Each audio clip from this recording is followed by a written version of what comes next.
Hello, parents. Welcome to the Masterful Parenting Podcast. I'm Ann Alvarez, parent coach, school counselor, and mother of two. Do you sometimes struggle with your parenting role? Do you notice that sometimes you're repeating patterns that you learned in your own childhood? Maybe you are carrying childhood pain that has not been healed, and you notice that it is showing up in your parenting with your own children. Perhaps you yell or get frustrated easily. Maybe you are directing them or telling them what to do all the time, and you notice that your actions are affecting your relationship with your children. Well, parents, I totally understand this. I came from childhood pain and I learned how to be a relational parent with my children. And I can teach this to you as well. This podcast is all about learning how to heal the childhood pain that we are carrying so that we can foster healthy relationships with our kids. Join us every week for a new show, and we will dive into the healing and the fostering of healthy relationships with our children. Hello, parents. Welcome to the Masterful Parenting Podcast and YouTube channel. I'm super excited because I have a special guest. Her name is Susan Gladstein. She is a board certified health coach, functional nutrition specialist, and retired Air Force veteran with a passion for helping women reclaim their health through faith led holistic healing. After serving 23 years in the military, Susan shifted her focus to empowering women with the tools, education, and support they need to address the root causes of health challenges and experience true transformation. She is the founder of Faith Over Pharma podcast and community where she speaks boldly about the broken healthcare system and equips women with natural strategies that honor the body God designed. Susan is also the creator of the Rooted Reset, a faith led path to health and energy.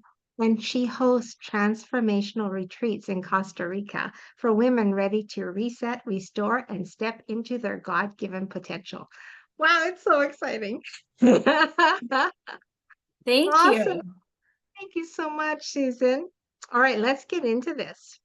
Um, because you have quite a story to share. I So, do. how, okay, so we talked before and you explained that your father committed suicide, and this event had an impact in the early years of your motherhood. Um, so, what have you learned about healing those wounds so you could show up differently for your children? Thank you. Yeah, my dad was bipolar, and growing up, nobody ever really talked about what his issues were. It was very much came from a family where he just kind of like sweep everything under the rug and everything's, you know, white picket fence and roses and rainbows and everything's all good. But I always sensed that there wasn't something quite right. Um, He would overreact in weird ways, fly off the handle about things, but he would also sleep for days and days at a time. And then other times he was just completely like so fun. I mean, we would do the most fun things. It was like very exciting and he was like, almost like a Disneyland dad, like quite literally. We'd go to Six Flags and we would do all these things and when he was in those manic stages, he would write children's books and very creative. We were making like videos and things. But then after he died, of course, I felt a lot of guilt over that, but also it was a complete shock because nobody was ever very honest about what was going on with him mentally. I mean, he was even institutionalized in a hospital when I was young, and I can remember going and visiting him, and they always just said he was sick. And I couldn't understand what that meant because he was able to get a day pass to go to the zoo for the day. So it's like, well, if you're sick and in the hospital, it doesn't make any sense you could go out. And so when the pastor came to our house to tell us, I was 14 with my mom because she wanted to tell us on her own that he had taken his own life. I mean, I was completely just blindsided by it. And I actually thought it was my fault because I was a teenager and I'd gone to visit him. And back then, I would dial up my home phone line to check my answering machine to see if my friends over the summer had called and wanted to get together. And it was like 10 cents a minute. And he had gotten on to me about like, you don't have to call 15 times a day to see if your friends had called. And so I had all of this like trying to process it and thinking that he had done this because I'd run up this phone bill and he felt like that was the only answer. And so fast forward, I become a mom at 22 years old, and I have a lot of this unhealthy things. I didn't love myself, so I was always searching for love. My dad was the one that was constantly telling me that I was smart and beautiful and really like catered to my creative side. And my mom, that's just not really her nature. And as a single mom, she had a lot going on. So she wasn't filling in those gaps. So from a man, your dad's point of view, telling you all of these wonderful things about you all the time. And then I didn't have that. So I kind of just really sought that out because I didn't love myself. I sought that out in other relationships that weren't really great for me. So I think in one way, maybe for the positive, like I was probably a little bit overly honest with my kids simply because I had felt sort of betrayed by, I mean, even I talk about how my parents would tell me that my dog had run away, and I looked for that dog for 3 years. And as an adult, my brother's like, that dog ate rat poison and died. And I'm thinking, like, why didn't they just tell me that instead of spending 3 years? I think they thought that they were softening the blow of Right. the reality of life in all of their things. As an adult, I can see that. Hmm. But as a young woman and a new mom, I just felt like my parents had lied to me a lot. And so I was probably overly honest about the things that were going on in life with my kids. So it was just something that I tried to do differently than what they had done. But I also was just a shell of a woman, didn't really love myself. I was grew up in a yelling household. My dad would get upset and, he spanked us really hard, although I didn't do that myself, but yelling was just kind of the norm. The And norm.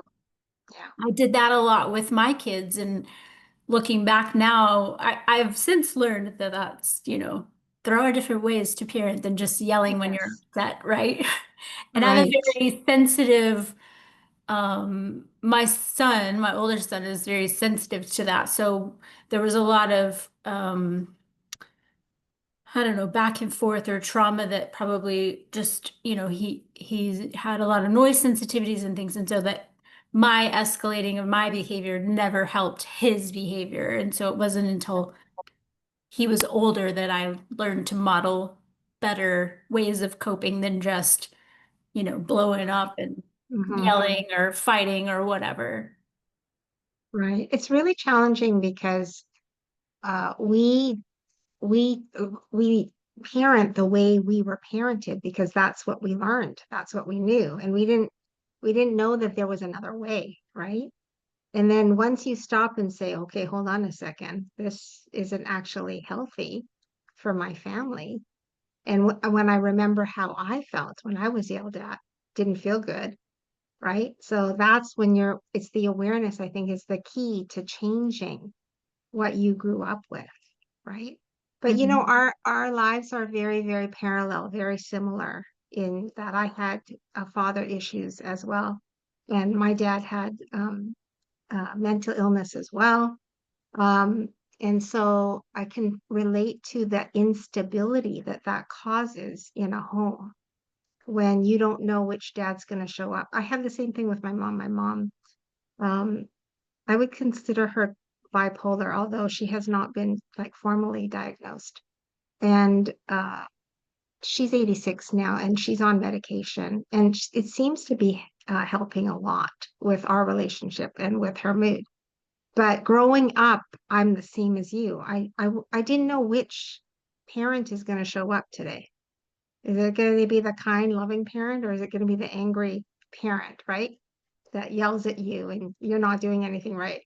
I don't know. It's so hard on kids when parents don't take ownership of their mental health, right?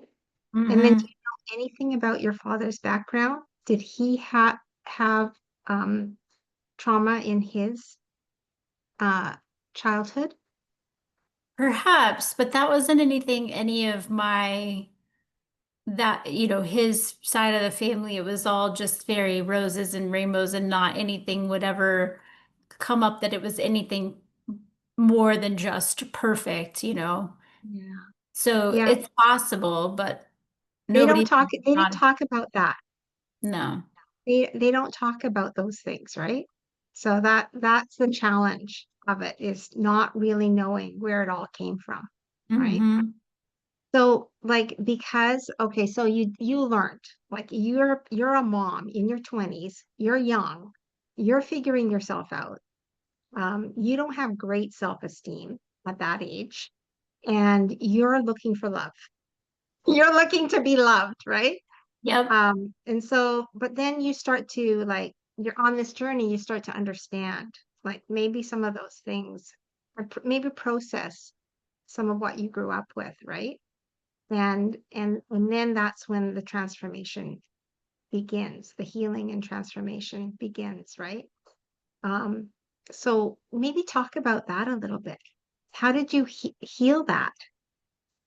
Yeah, I think it took a long time because that when my older kids were young, my first marriage, it was my whole life I wanted to be a mom. Like I was the kid in high school who babysat kids. Like I didn't go out and party. They gave us one of those robotic dolls to take home as, in high school, and I adored it. Like I was so excited to be with this little robotic baby that cried in the middle of the night. And I could not wait to have kids. And so the first person that came along that was kind of like, this is a future I'm going to have, I sort of like fast forwarded it because I don't know why it is when we are young, we think that, we're getting too old and our life, we need to hurry up and do the things that, you're supposed to do, which was to get married and have kids. And so I had my son very, very young, and he had a lot, he was a colicky baby. And I often joke now, he's a 22-year-old man now, and he's a wonderful human being. But I joke that he had terrible twos, threes, fours, fives, sixes, sevens. Like, it was he was a lot, and it didn't help that I was immature in understanding what was going on with him, but I was also in a very verbally and emotionally abusive marriage to where anytime my son was upset, as babies are, colicky baby at that, Yeah. it was even worse because his dad couldn't react to that. So it was like not only was I trying to calm my child down, I was also trying to calm his dad down. Like, so I Yeah. was getting sort of beat up and felt responsible for all of these things. And of course, I hadn't really processed my own, traumas and guilt. And I had rushed into this relationship.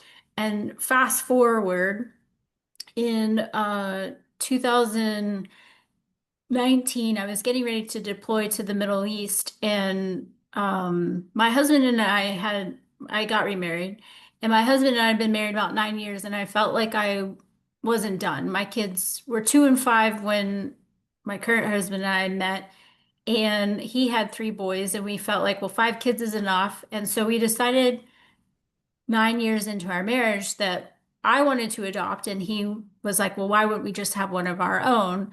And so he had a vasectomy reversal, and I thought we were going to get pregnant right away, and it didn't happen. I have to go to the Middle East. Well, right before I left, my grandfather passed away, who was very, very close to.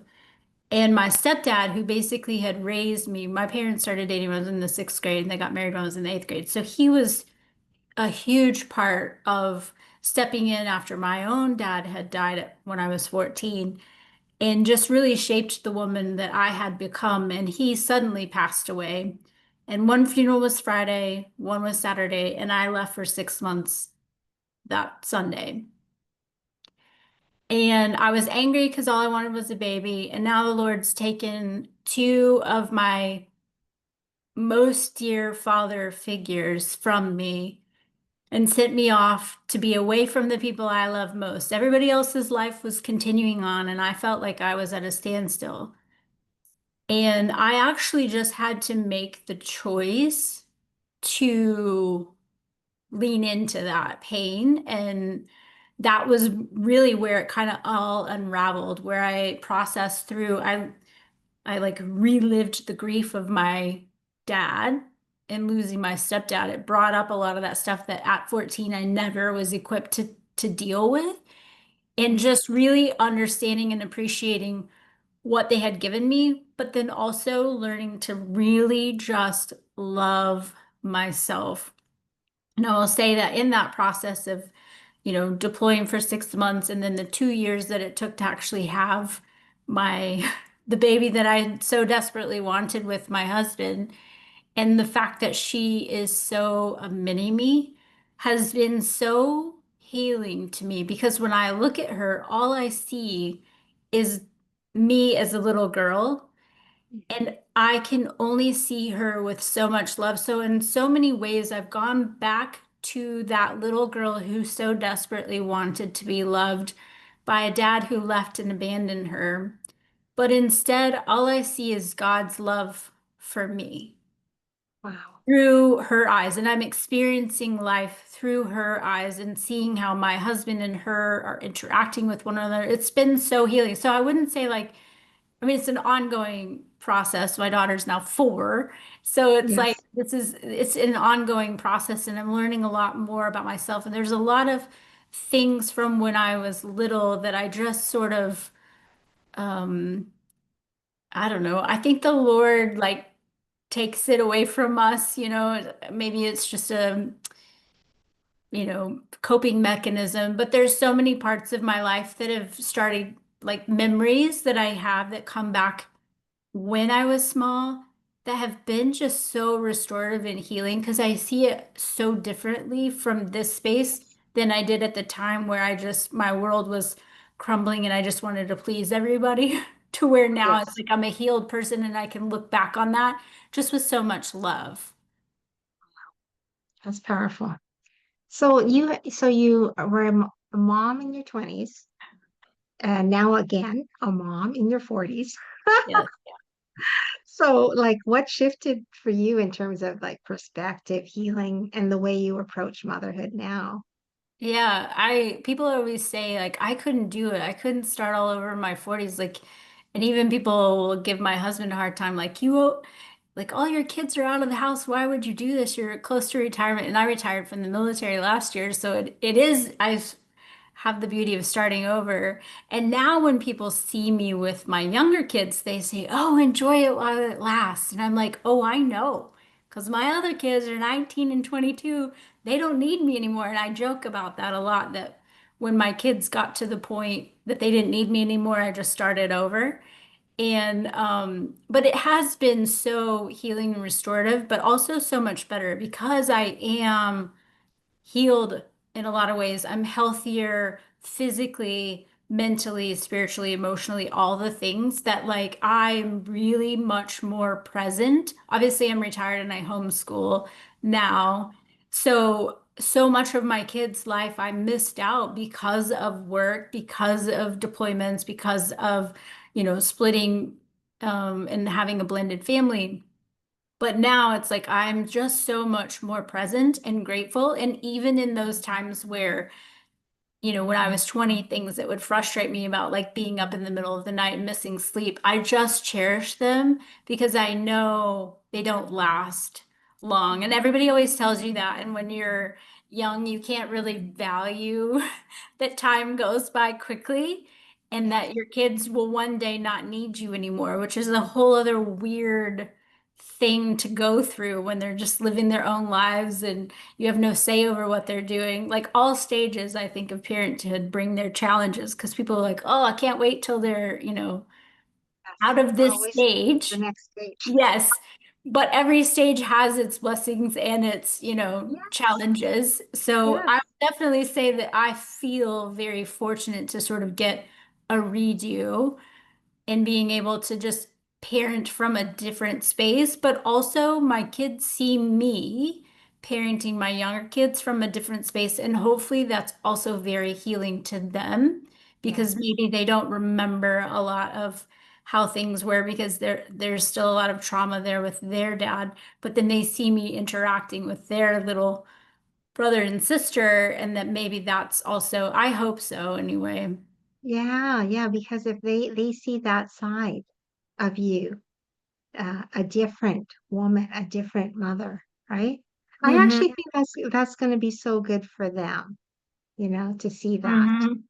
And Yeah. my 19-year-old daughter, she specifically asked to have Fridays off in her job so that she could join me for we do homeschool field trip Fridays. And so she goes on our homeschool field trip Fridays every week. So it's like she gets to, as a young woman, re-experience like homeschool adventures together with us. So I really cherish those times that I'm like, I'm so glad that even as an adult, you still want to like hang out with me and learn and all of that. So, It's a good sign. Like if they still want to hang out with both my boys still like to do things with me and travel with me. And I'm always shocked, like, how come? But then I realized that I did a good job with connecting. And hmm. that's what you did. You did a good job with connecting with your children, right? And that will keep them coming, wanting to Yes, be with you. yes, So I always appreciate that for sure. I know. Okay, for parents listening who are carrying their own childhood trauma, what encouragement or practical steps would you share to help them break cycles and create a more connected home? I think that it is so difficult to go outside of our comfort zone, to process trauma, to even admit maybe some areas where we haven't done things we wanted the way we wanted to, or measured up in the way that we would have liked to. And we can stay in that negative space of guilt, of shame, of I coulda, I shoulda, I woulda, all of those things. But really just being open to the process of peeling back the layers, even though it's super uncomfortable and not fun, to lean in and actually do something to make that progress happen. And it's not fun in the moment. I'll tell you, like, for me, 2019 was probably the hardest year of my life, but I was very intentional about focusing on my own health because I'd poured into everybody else, always putting myself last. I peeled back the layers of the emotional trauma and sort of sorted that out. So I wasn't living in this space of guilt and shame. I learned to love myself. And while it was really, really difficult, I wouldn't trade it for anything because it made Yes. me a better wife. It made me a better mom. It made me a better friend. Um, and now I'm able to share that with other people in hopes that it helps them create better lives. I will say that there is no more important or better job than being a parent. Like nobody gets to their deathbed and wish they had worked more, but you Mhm. will wish that you had spent more time with the kids you love. And maybe you have a strained relationship. Some of our kids are in that boat with my husband and I. Our oldest passed away a couple of years ago from a drug overdose, and we can't take that back. We can't redo anything. And so it's really important. Like sometimes you don't know what you have until it's gone. And so Yes, don't wait. Don't wait another day to work on you to heal those because you'll look back and wish you had. exactly. I'm with you 100%. Oh, so good, and so powerful. Um, and I know you are a faith-led woman, And God has been with you on the journey, right? On the journey of healing. Uh, Absolutely. yeah, and I think that's what's helped me to heal as well, is just leaning into God, getting my identity from God, you know, not from the child that gave these messages that I wasn't worthy or good enough. You know what I'm saying? Sorry, So, it froze. It froze. I uh, missed what you said. am I freezing too?